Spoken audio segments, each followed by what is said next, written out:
All right, hello everybody. Good morning, good afternoon, good evening, and welcome. So this is going to be lesson 2.3 about how we save. Now this is a very long lesson. I'm going to try to go through it as fast as possible. And I'm going to be skipping a lot of videos and articles along the way, okay? There's also a lot of research projects done with this. Unfortunately, we will be missing out on a lot of those this year in class since we're not going to be together. One thing though is just know that we will try to sneak some of these in later on because we're going to talk about various rules of thumb and strategies for saving money. We are going to bring a little bit of budgeting into here. Our next unit is actually going to be on budgeting, so I want to make sure you guys are fully aware of that. Determine whether a direct deposit or manually saving is the best. Understand how compound interest really works. Explain the rule of 72. And then recommend different mobile apps that can help manage and increase your savings, okay? So with the new technology that you guys have, you have lots of options to save nowadays, and there should really be no reason why. What are some things your family does on a regular basis to save money? How often does your family do these things? And what practices have you found to be most effective? Now, you may never have saved money before, and that's okay. The goal is for help you guys to understand the principles and philosophies behind it, and then we'll do some of the math along the way, okay, with some of the worksheets as we come through. New to budgeting, why you should try the 50-20-30 rule. Now, this is a very new way of budgeting, okay? This was brought up about, when does it say? I think it tells you in here. It's more than 4 years old, but it's kind of a new principle and philosophy, okay? Where it talks about understanding that 50% of your income should go to living expenses and essentials like rent, utilities, and things like groceries and transportation. So 50% of all of your money should go to that, okay? And then 20% should go to your financial goals, means savings, investment, and debt reduction payments, okay? If you have anything like credit cards, if you've already messed up. And then 30% of your income should be used as flexible spending. This is everything you buy that you want but don't necessarily need, like money to spend on entertainment or travel. Now, 30% is a huge chunk. So 50, 20, 30, that's the rule that they have. Now, I want to make sure you guys understand one thing. Before we go into this and you read this, that's a great article, it's fantastic, whatever. There are multiple different ways of learning to save money, and we will do that next unit, okay? So multiple ways of doing a budget. So I want to make sure you guys understand. Some people recommend only saving 10% of your budget for savings. And then some people say, all right, take 20% and you save that, or you split that 20% up into 10 to save and 10 to give. You give to somebody or a charity or organization that you hold dear to your heart, because it's very good for you for not just a wealth building standpoint, but also a health building standpoint. If you can give money to an organization that then in turn does a good or a service, then you can feel better about what you're doing. Some people really want to have that feeling, okay? Now, there is a very interesting, what are some potential risks of having all three of these things in a bucket, which means savings, investing, and payments to reduce debt? One problem you guys will have in this 20% rule is, how do you divide that up, okay? So that's why some other techniques don't show you this way. So think about it real quick, because maybe you have a huge payment to reduce your debt, okay? And then which means if you're trying to put all of it in there, then you don't have anything for investing, and you definitely don't have anything for saving. There's another strategy that we're going to show you in the budgeting aspect called debt snowball, okay, where when you start accumulating debt, if you don't save up money right away, you can pay off debt and kind of make it more economical, feasible for you to do. All right, automatic savings or manually save, okay? So we have some people in here, there's a video.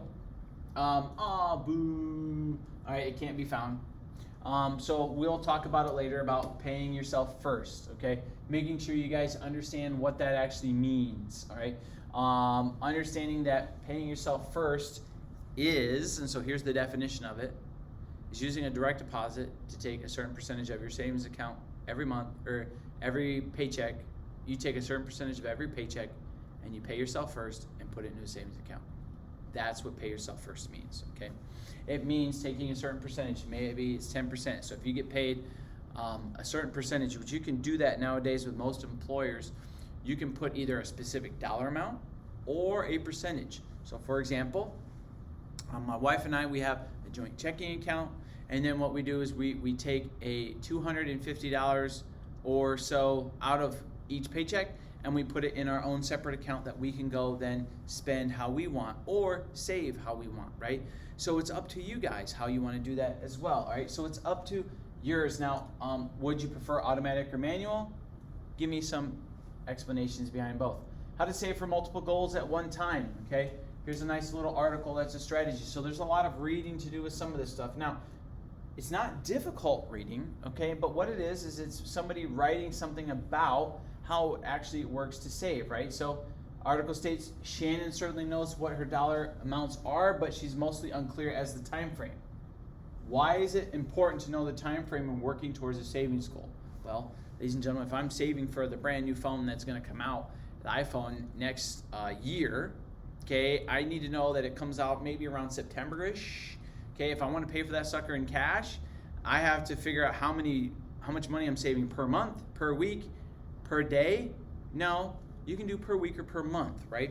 So no, okay, if I save $5 a week, or if I get paid every 2 weeks, if I put $50 away every 2 weeks, that's usually $100 a month. And if something new is coming out in 10 months, that means I'll have $1,000. So that is why you want to know a time frame, right? So that way you save up enough money and time. Your friend Alicia is graduating senior. Read that up. Talk to her about her financial goals as well. We're not going to do the research part here about saving strategies. That's a huge web quest. But there is a nice little video in here about how to save. Like making your own coffee or okay, how to save money on everyday expenses. Simple, right?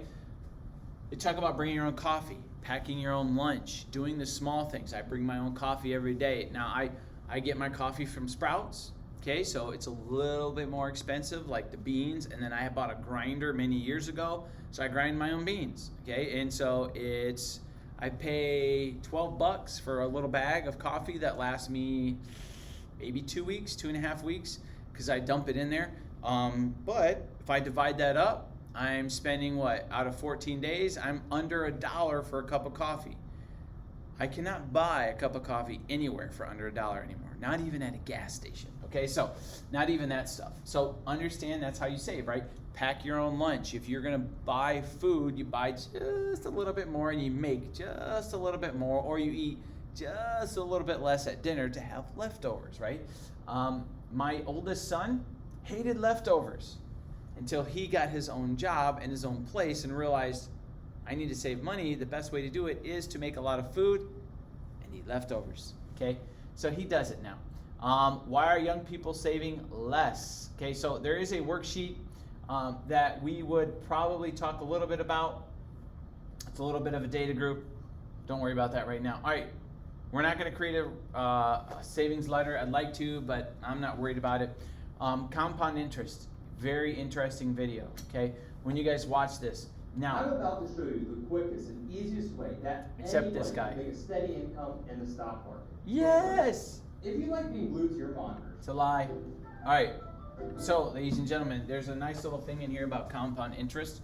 It's a 2-minute long video. It's actually like 1 minute 40 seconds by a website called Investopedia. All right, it's an educational website on investing.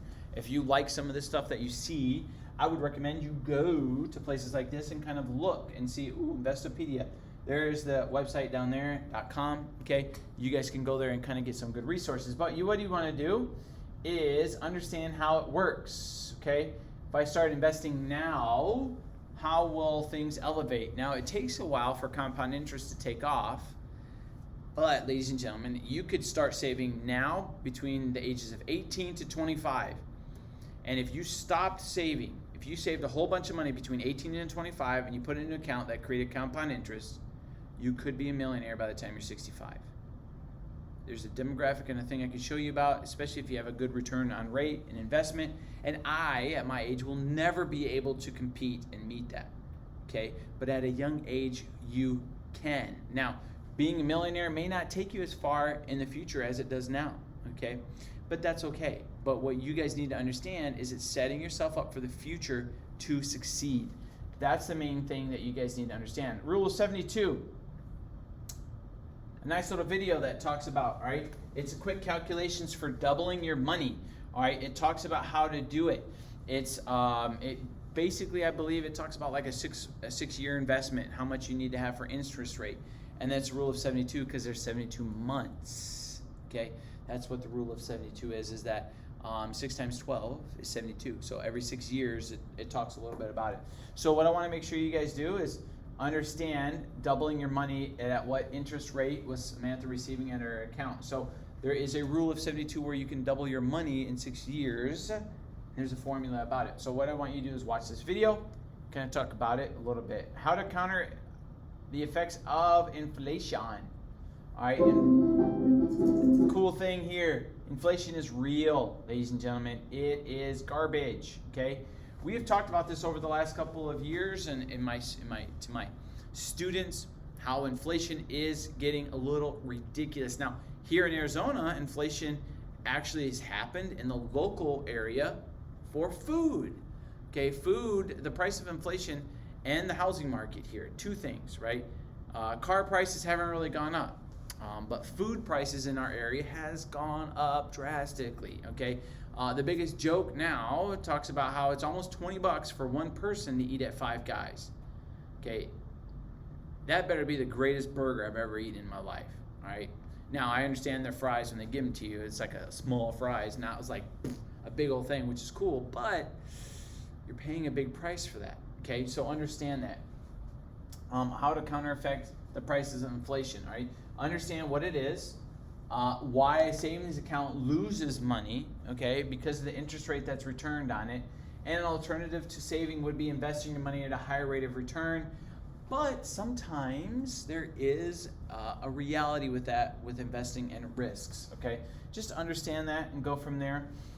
We, later on in our year, will do this research project together. We're going to do all of them, which is like, it's a checking, and I'll click on it and show you real quick, just to let you guys know. We're going to do this rubric in one big shot. It's got looking for checking apps, savings, budgeting apps, and investing, okay? It's a huge worksheet that we're going to do a whole bunch of research on because I want to make sure before you leave my classroom that you guys can do it, all right? Answer the exit ticket, and then you're done for this lesson. Now, it's very short for me for my explanation because there's not a lot I need to explain. There's a lot of research and reading and listening that you guys need to do on your own. So please make sure you do it because it's very important that you understand that the choices that you start to make now affect your future. And I can't stress enough how much it will affect. I have seen people put money away and invest in themselves now, and they realize delayed gratification when they hit 30, they own a business, they're a manager, they're rocking it out, while their fellow classmates or fellow friends that they had at one point, ladies and gentlemen, are still down on the bottom and they're up here.